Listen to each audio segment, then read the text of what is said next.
बिस्मिल्लाहिर्रहमानिर्रहीम। अस्सलाम वालेकुम नाज़रीन, पॉलिटिक्स बॉक्स में खुशामदीद।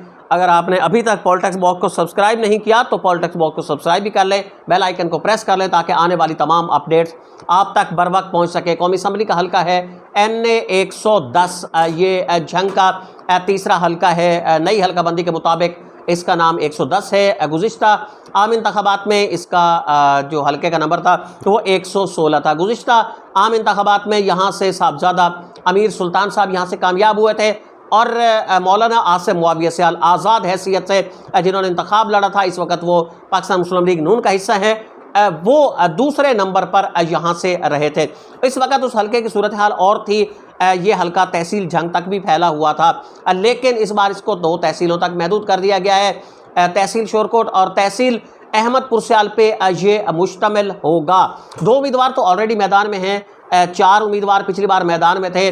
साहबजादा अमीर सुल्तान पाकिस्तान तहरीक इंसाफ के, उसके बाद आज़ाद उम्मीदवार मौलाना आसिम मुआविया सियाल और उसके बाद भी आज़ाद उम्मीदवारी साइमा अख्तर भरवाना साहिबा। ये वही हैं कि जिन्होंने साहबजादा अमीर सुल्तान साहब के वाले साहबजादा नज़ीर सुल्तान को 2 मरतबा शिकस्त इन्होंने दी थी। उसके बाद साबिक रुकन कौमी असम्बली मरहूम नजफ़ अब्बास साल के साहबजादे अमीर अब्बास सियाल, ये 4 उम्मीदवार थे। पहले नंबर पर तकरीबन 93,000 के करीब वोट हासिल किए थे साहबजादा अमीर सुल्तान साहब ने। दूसरे नंबर पर मौलाना आसिम मुआविया सियाल रहे थे, उन्होंने 73,000 से कुछ जायद वोट हासिल किए थे। तीसरे नंबर पर अमीर अब्बास साहब रहे थे, इन्होंने 54,000 के करीब। और चौथे नंबर पर जो साबिका MNA साइमा अख्तर भरवाना साहिबा, इन्होंने भी तकरीबन 43,000 के करीब वोट हासिल किए थे। साइमा अख्तर भरवाना, उनके हवाले से भी खबरें हैं कि उन्होंने इंतखाब लड़ना है। बज़ाहिर उनका इंतखाब मुझे बड़ा अजीब सा दिखाई दे रहा है, क्योंकि हल्का इस वक्त महदूद हो चुका है 2 तहसीलों तक, तहसील अहमदपुर सियाल और तहसील शोरकोट। तहसील शोरकोट से मोहतरमा साइमा भरवाना को वोट मिल सकता है, वहाँ से वो इंतखाब लड़ती रही हैं, वहाँ से वो कौमी असम्बली की रुकन भी मुंतखब हुई हैं। लेकिन तहसील अहमदपुर सियाल में फ़िलहाल ऐसी कोई सूरत हाल दिखाई नहीं दे रही कि वो यहाँ से कोई बड़ा धड़ा ले सके, उसकी हिमायत ले सके या फिर बड़ा वोट बैंक यहाँ से हासिल कर सके। उसकी बुनियादी वजह शायद ये भी हो सकती है कि मोहतरमा साइमा अख्तर भरवाना को यहाँ किसी ऐसे बड़े धड़े के लिए फ़ायदा नहीं दे सकती कि जिसके बदले उन्हें यहाँ से वोट मिल सके। 2 बड़े उम्मीदवार हैं जिनके दरमियान आइंदा भी यहाँ मुकाबला होगा। सबसे पहले तो साहिबजादगान के लिए एक बड़ा इम्तहान है, क्योंकि जो खबरें इस वक्त आ रही हैं, कुछ ऐसी खबरें हमें वसूख ज़राए से मौसूल हो रही हैं कि 1 टिकट ही मिलेगा साहिबजादगान को, और वो है NA 110 का। NA 108 जिस हल्के से गुज़िश्ता आम इंतखाबात में साहबजादा महबूब सुल्तान साहब कामयाब हुए थे, उसके बारे में ये कहा जा रहा है कि शायद वहाँ से टिकट ना मिल पाए, क्योंकि मोहतरमा गुलाम बीबी भरवाना साहिबा भी वहाँ से उम्मीदवार हैं। तो सबसे पहले टिकट का ये इशू है। अगर ये टिकट का मामला हल हो जाता है, साहबजादा महबूब सुल्तान साहब को टिकट मिल जाता है NA 108 का, तो फिर साहबजादा अमीर सुल्तान साहब यहाँ से लड़ेंगे, उनके लिए काफ़ी हद तक आसानी हो जाएगी। अगर ऐसा नहीं होता तो फिर साहिबजादगान की हिकमत अमली क्या होगी, ये बड़ी दिलचस्प इस वक्त सूरत है, क्योंकि तहसील अहमदपुर सियाल में असर रसूख बुनियादी तौर पर साहबजादा महबूब सुल्तान का है और तहसील शोरकोट में साहबजादा अमीर सुल्तान साहब का है। तो इन दोनों के जो यहाँ से मफादात हैं वो खासी हद तक मुश्तरक हैं। लेकिन बहरहाल नशिस्त का मामला है, साहबजादा महबूब सुल्तान साहब भी कभी नहीं चाहेंगे कि वो कौमी असम्बली से और इंतखाबात से हमेशा के लिए दस्तबरदार हो जाएं। इसी तरीके से साहबजादा अमीर सुल्तान साहब भी नहीं चाहेंगे कि ऐसा हो जाए। लेकिन बहरहाल इस पर हम बहस बाद में करेंगे। साहिबजादगान और मौलाना आसिम मुआविया सियाल, ये 2 ऐसे उम्मीदवार हैं कि जिनके दरमियान यहाँ मुकाबला बड़ा हो सकता है। अब तीसरा एक जो कोशिश की जा रही थी, जिसका मैंने पार्ट 1 में भी जिक्र किया था, कि तीसरा एक ऐसा ग्रुप है जिसके हवाले से कोशिश की जा रही है कि एक तीसरा ग्रुप भी सामने आ जाए, और ये सियाल ग्रुप पर ये मुश्तमिल ये हो सकता है। तहसील शोरकोट से ताल्लुक़ रखने वाली कुछ सियाल शख्सियात हैं, वो ये चाहती हैं तहसील अहमदपुर सियाल से कि इस बार सियाल अज़म जो है वो गालिब आना चाहिए, सियालों को ये नशिस्त जो है, सियाल कौम को ये नशिस्त हासिल करनी चाहिए, और ये बका की जंग है। इस बका की जंग के लिए वो भरपूर कोशिश करेंगे। और मैं एक बात और भी आपको बता दूं, और ये बात आप समझ लें, जो मेरे ज़राए हैं उसके मुताबिक सियाल ग्रुप के अंदर जो इस वक्त डिफरेंसेस हैं, यानी नवाज़िश अली ख़ान में अमीर अब्बास साहब में इनको ख़त्म कराने के लिए कोशिशें जारी हैं। अगरचे बहुत सारे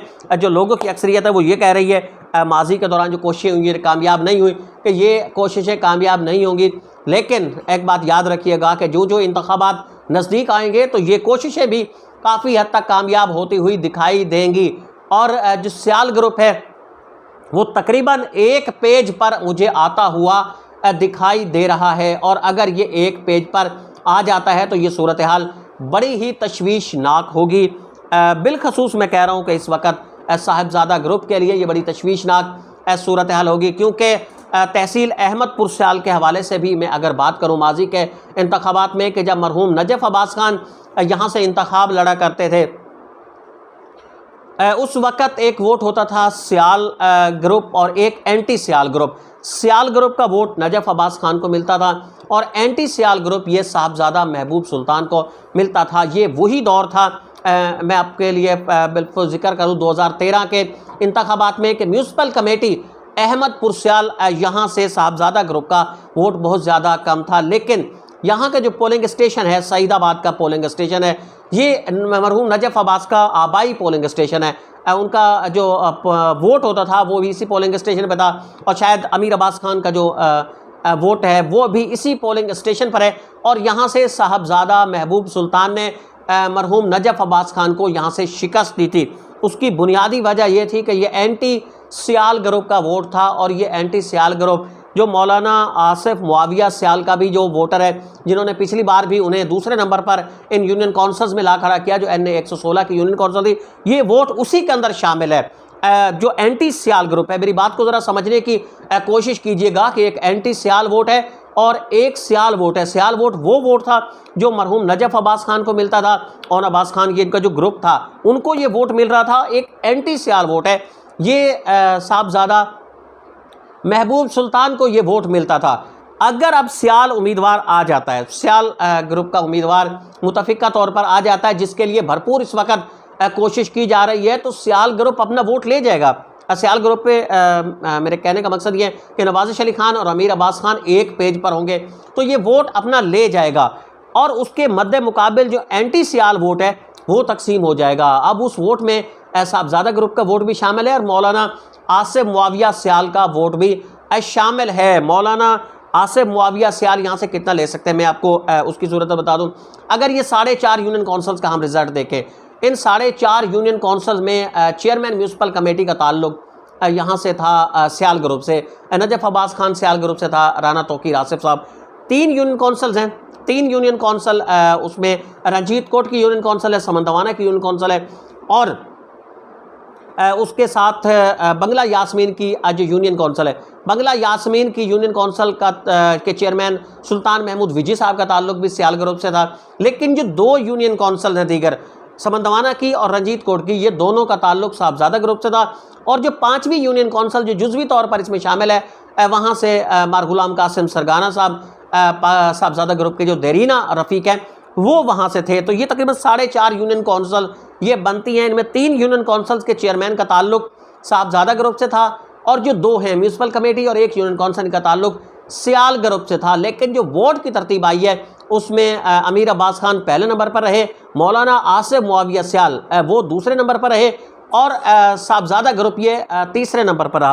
अब अगर यहाँ से ऐसा ना होता, अगर गुज़िश्ता जो इंतखाबात हैं 2008 के, अब 13 के इंतखाबात है, उसके आप नताइज को देख लें तो आपको यही सूरत हाल वहाँ से दिखाई देगी कि मरहूम नजफ़ अब्बास खान और साहबजादा महबूब सुल्तान, उनका फ़र्क तकरीबन इतना ही था जितना ये फ़र्क पड़ा है। यानी आप अमीर सुल्तान साहब की और मौलाना आसिफ मुआविया सियाल के जो वोट है इसको आप काउंट कर लें, इनको अगर आप जमा कर लें तो ये तकरीबन 17,000 के करीब बनता है। अमीर अब्बास खान ने 21,000 के करीब लिया था।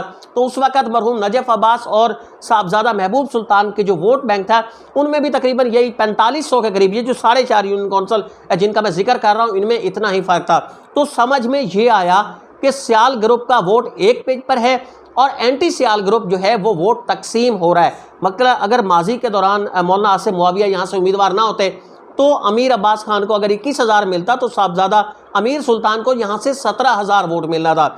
सूरत हाल अब ये पूरे हल्के में ऐसी जाएगी, तमाम जो यूनियन कौंसिल है उसमें यही सूरत हाल ऐसे ही जाएगी और ये वोट तकसीम होता जाएगा। अब आप उससे अंदाज़ा लगा लें कि तहसील अहमदपुर सियाल का अगर सियाल ग्रुप का जो वोट है वो मुत्तहिद हो जाता है तो जो दीगर दो मद्द मुकाबिल होंगे साहबजादा अमीर सुल्तान और मौलाना आसिम मुआविया सियाल, उनका वोट किस तनासुब से तकसीम होगा। मैं ये नहीं कहता हो सकता है इन साढ़े 4 यूनियन कौंसिल में मौलाना आसिम मुआविया सियाल का वोट बैंक ज़्यादा हो, अगली जो यूनियन कौंसिल है वहाँ जो साहबजादा ग्रुप है उनका वोट ज़्यादा होगा, लेकिन वहाँ से मौलाना आसिम मुआविया सियाल उसी वोट को तकसीम करेंगे और ये जैसे जैसे तकसीम होता जाएगा तो सियाल ग्रुप का जो वोट है वो यहाँ बरतरी लेता जाएगा और ये बरतरी यहाँ हैरत अंगेज़ भी हो सकती है अगर सियाल ग्रुप यहाँ जिस तरह कोशिश की जा रही है मुत्तफिक हो जाता है। इस पर हम बहस करेंगे कि थाना गढ़ महाराजा में क्या होने वाला है, फिर उसके बाद शोरकोट में क्या होने वाला है। फ़िलहाल इजाज़त दीजिए, अल्लाह ने के बाद।